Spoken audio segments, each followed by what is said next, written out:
Hi, my name is Andrew, and today I'm going to be talking to you about the claim made by Isaiah that there are several possible negative effects to increasing the minimum wage in California.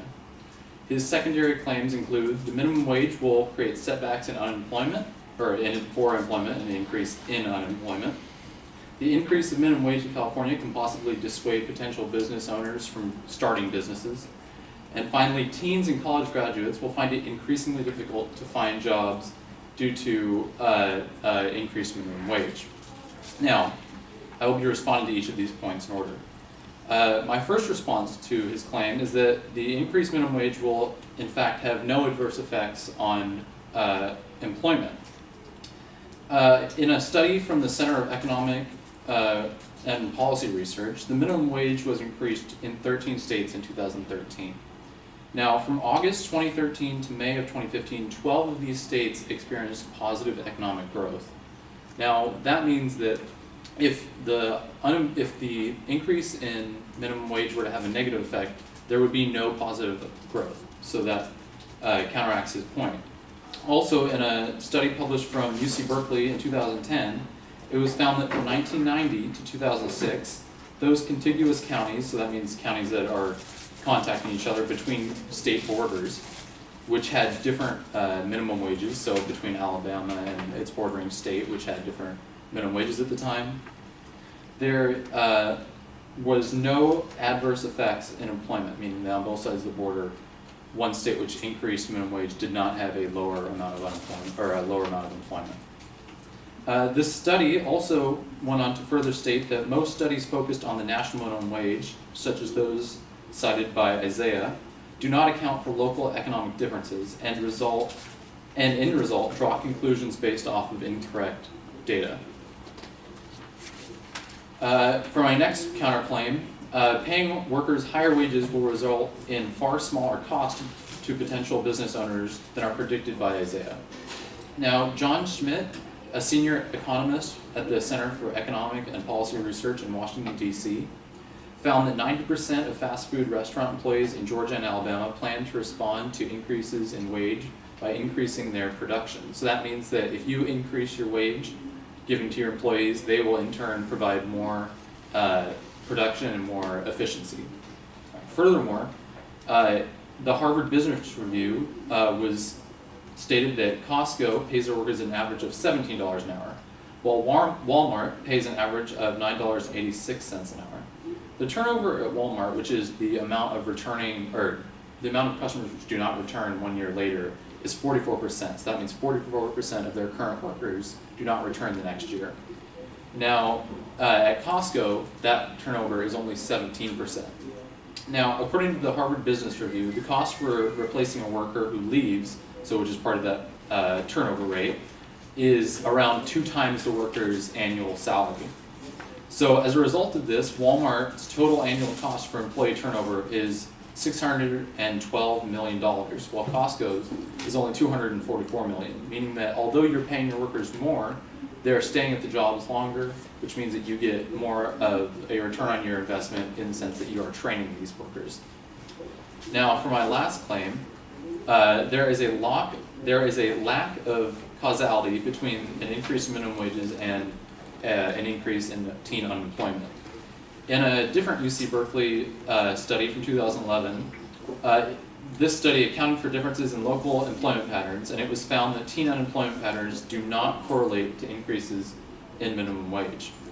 The cause for this error is a lack of accounting for specific employment trends in the areas where studies were conducted. So that means they weren't focusing on specific states or areas and deciding if their economies were performing at or below certain levels, which would in turn create drops in employment.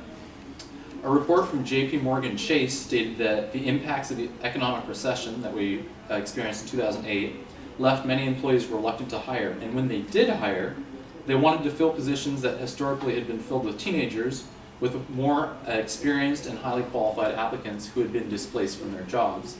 So that means people who had once held higher positions had been fired from their jobs or laid off, so they were employed in lower paying jobs, which forced teenagers out of the market.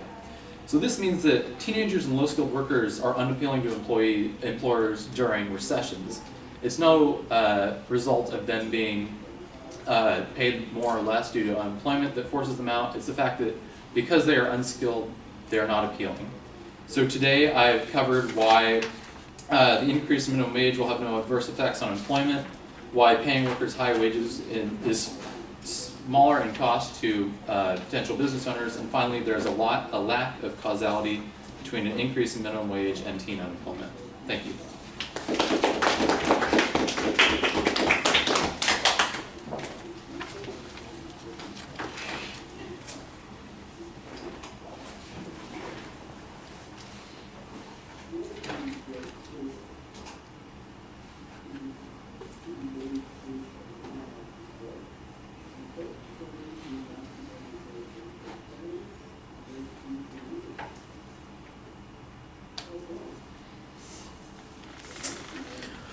All right, Andrew, organizationally everything's fine. The strength of your argument is really the development of your counterclaims without much analysis of the evidence that the advocate used or their reasoning. So I think you've got pretty good counter evidence and information to support counterclaims. On the first point especially, where you have some comparisons between unemployment rates in the different states and then in the contiguous counties that you're talking about.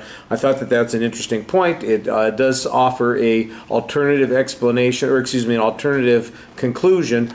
I'm not getting much contrast, though, between the information that you've got and the information that the advocate presented, except that there's something in one of the studies, the UC Berkeley study, that says, well, they didn't account for X, Y, and Z. And it wasn't clear why that was the key difference that was going on there.